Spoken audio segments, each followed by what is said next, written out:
Nearly 1 in 5 adults in the United States experience a mental health condition each year, and mood disorders are the most prevalent, affecting 21 million Americans. But the good news is that mood disorders are very treatable when people have access to support and quality mental health care.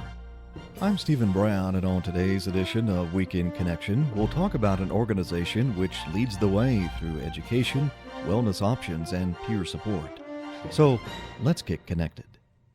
My guest today is Phyllis Foxworth, Advocacy Vice President of the Depression and Bipolar Support Alliance, the world's largest peer support organization for people living with depression and bipolar disorder. Phyllis, in reading about the organization and its history, I was struck by DBSA's unique distinction that it was founded by and has always been operated by individuals living with depression or bipolar disorder. That tells me that not only can you talk about depression, but many in DBSA have actually lived it and survived it. Can you tell us more about your organization's charter? Sure. First off, thanks, Stephen, for having me on your program today and the opportunity to share with your listeners just a little bit about the Depression and Bipolar Support Alliance. DBSA was founded over 30 years ago on the ideas of peers supporting peers living with mood disorders. In many cities around the country, groups of people had come together to offer mutual support at informal meetings. I always find it amazing that long before the internet and social media, these pockets of support groups discovered each other. And then about over 30 years ago, they agreed to meet in Chicago. So out of those humble beginnings, DBSA has grown to a network of over 250 chapters across the country, offering over 600 support group meetings. Mm-hmm. But let me just share with you, DBSA is much more than support groups. We believe that people living with mood disorders can and do lead quality, productive lives. So we support this mission by offering programs that provide hope, education, and advocacy to improve people's lives so that they can achieve their own personal wellness goals. Phyllis, I was struck when I read that the World Health Organization estimates that by 2030, depression will be the leading cause of disability worldwide. Just how prevalent is depression among our population? Well, Stephen, I think that people would be surprised that mental health conditions are much more prevalent than people recognize. Nearly 1 in 5 adults in the United States will experience a mental health condition each year. And the other interesting thing is that mood disorders, that being depression and bipolar disorder, are the most prevalent. Almost 7% of the population lives with depression, which is already the number 1 leading cause of disability in the United States, and almost 3% of the population live with bipolar disorder. But there is good news. The good news is that mood disorders are very treatable when people have access to support and quality mental health care. We're talking with Phyllis Foxworth on Weekend Connection today. She is Advocacy Vice President for the Depression and Bipolar Support Alliance. Now, Phyllis, there's a stigma attached to this whole topic of mental health or stability, with the vast majority of media stories on mental illness focusing on negative characteristics. Are Americans hesitant to interact with people who have a mental illness? That's a good question, Stephen. As I just mentioned earlier, mood disorders are very treatable. But often the very symptoms that lead to isolation can exacerbate the condition, and this leads to a vicious cycle of hopelessness. That's why I feel it's so important to change the conversation around mental health to a positive one. I want to just give you an example of a program that we have here at DBSA. It's called I'm Here, and it's offered by DBSA to attempt to do just what I said, have a positive conversation around mental health. We offer these workshops in local communities, but the point is that it places mental health in a positive light and provides a toolkit to help people initiate a conversation around mental health with a friend or a loved one.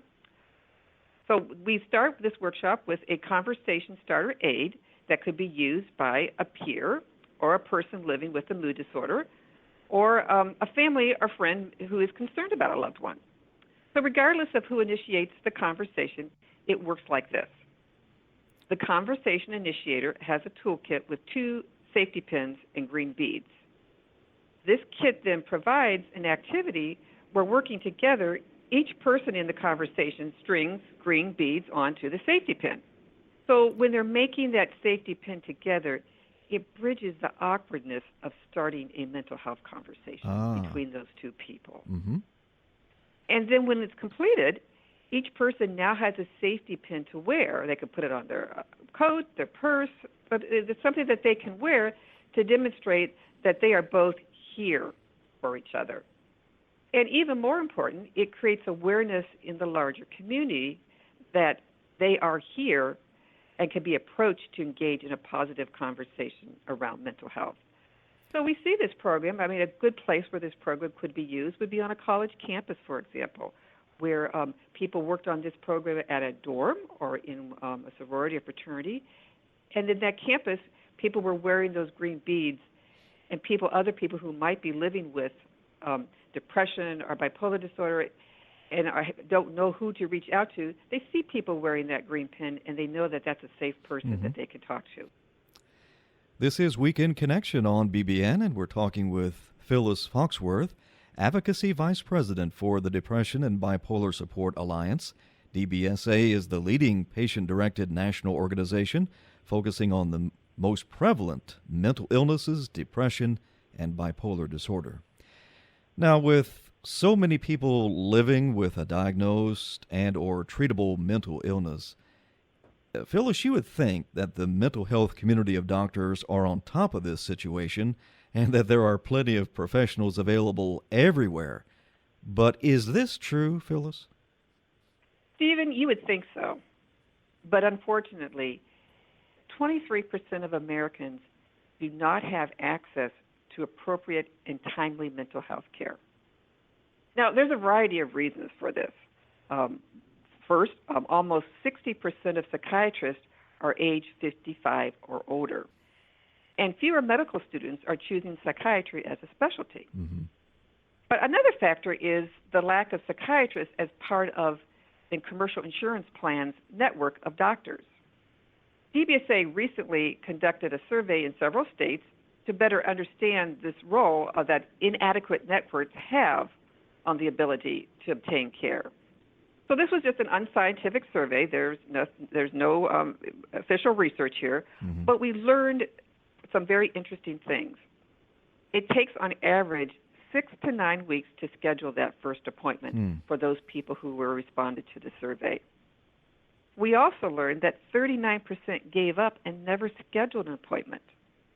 Now, I want to make it very clear, that's not to say they didn't receive care. When we asked what they did if they were unable to make that initial appointment, they shared that they attended support group meetings, sought out information online, read self-help books, and developed personal coping skills to manage symptoms. So you can see, Stephen, the work DBSA does serves a big need in the community to fill that gap. We're speaking with Phyllis Foxworth, Advocacy Vice President of the Depression and Bipolar Support Alliance. DBSA supports research to develop more effective and tolerable treatments and discover a cure. Now, Phyllis, what has led to the rise in the diagnosis of bipolar disorder in children under the age of 18? And are these kids being able to stay in school, or are our schools even able to handle the problem? Well, there has been some research that has been done on that topic, Stephen, and there's much debate around that literature. But it does demonstrate that a rise in diagnosis of bipolar disorder in children. So again, because DBSA is neither a clinical or a research organization, I'll leave that debate to the experts on whether or not that's true. Sure. But what is not debatable is that more than 50% of students age 14 and over with a mental health condition drop out of high school. Even worse, 70% of youth in the criminal justice system have at least one mental health condition. So you can see, left untreated, a mental health condition can become a barrier to a successful transition to adulthood. Right, right. In fact, a high school dropout costs the U.S. economy $1.8 billion a year.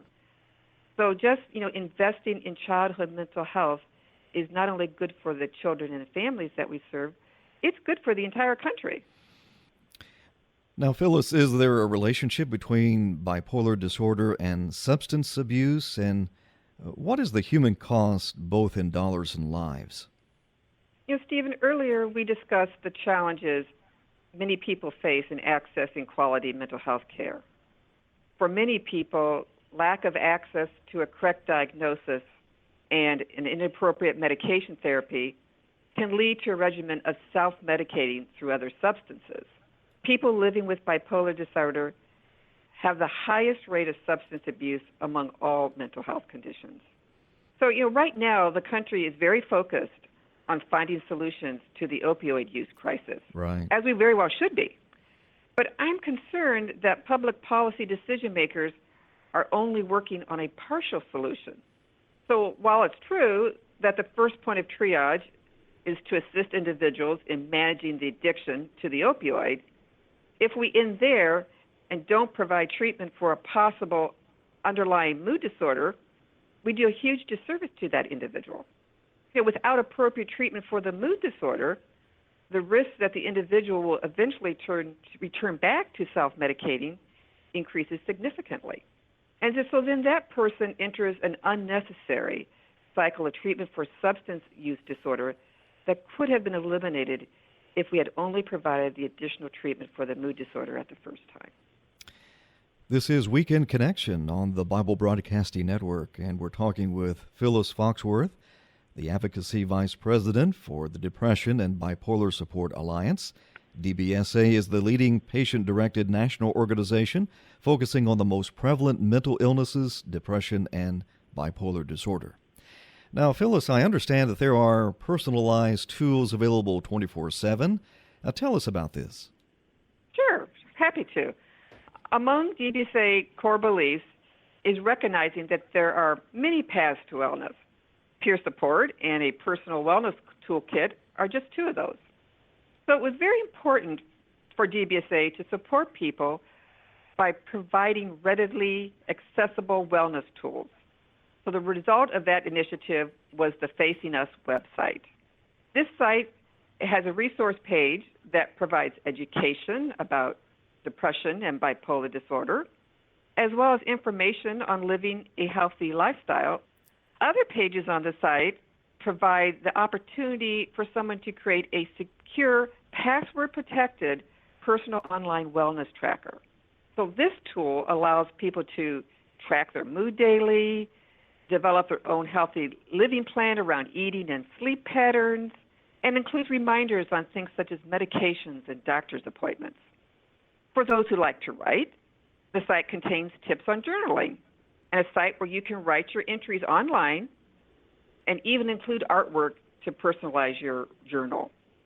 This journal is password protected and can only be seen by the person who's creating it. So if writing's not your thing, there's a creative page. And this page provides links to podcasts, workshops, and online courses that can help people learn how to use their own creativity as a wellness tool. So it's important to recognize that everyone's journey through wellness is unique to them. And we want to recognize and celebrate that by providing people with tools that speak to them and giving them as many ways to find their own personal wellness journey as possible. And Phyllis, tell us what that website is. That site can be found at dbsalliance.org. And there people will find a wealth of information.